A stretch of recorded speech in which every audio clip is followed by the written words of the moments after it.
সাংবাদিক ভাইরা, আসসালামু আলাইকুম। আপনাদেরকে এবং আপনাদের মাধ্যমে প্রিয় দেশবাসীকে আমি আবারও আজকে পবিত্র ঈদ উল ফিতরের ঈদ শুভেচ্ছা জানাচ্ছি। ঈদ মোবারক। বহু বছর পরে আল্লাহ রাব্বুল আলামিনের ইচ্ছায়, বাংলাদেশের মানুষের দোয়ায় আমি এবং আমার পরিবার দেশের মাটিতে দেশের মানুষের সাথে ঈদ পালন করতে সক্ষম হয়েছে।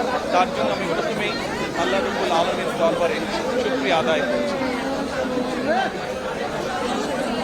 আমি এই দেশের একজন নাগরিক হিসাবে আল্লাহ রাব্বুল আলামিনের কাছে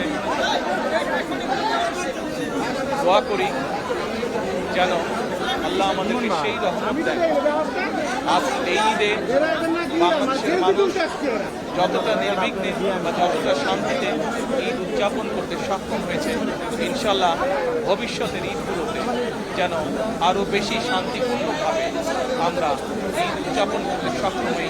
দেশের সকল শ্রেণী পেশার মানুষকে সাথে একই সাথে আসুন এই ঈদে আল্লাহ রাব্বুল আলামিনের কাছে আমরা রহমত চাই যেন আল্লাহ আমাদেরকে সেই রহমত দেন, যাতে করে আমরা বাংলাদেশের মানুষের সেই প্রত্যাশিত সেই বাংলাদেশকে ধীরে ধীরে গড়ে তুলতে পারি।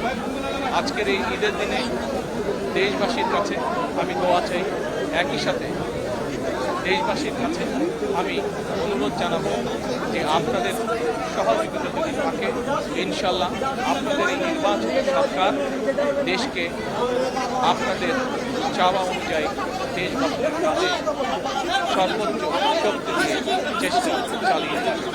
সকলকে আমি আবারও এই দেশ শুভেচ্ছা জানাই। সকলে দেশের সকল মানুষ দল মত নির্বিশেষে সকল মানুষ ইনশাল্লাহ ভালো থাকবেন, সুস্থ থাকবেন।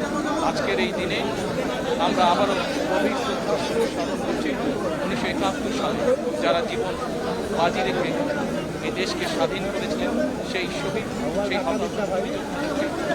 আমি একই সাথে স্মরণ করতে চাই 2024 সালে ছাত্র জনতার গণ আন্দোলনের মাধ্যমে এই দেশকে স্বৈরাচার মুক্ত করতে গিয়ে যারা শহীদ হয়েছেন, যারা হতাহত হয়েছেন, সেই সকল গণতন্ত্রের যোদ্ধাদেরকে, সেই সকল গণতন্ত্রের শহীদ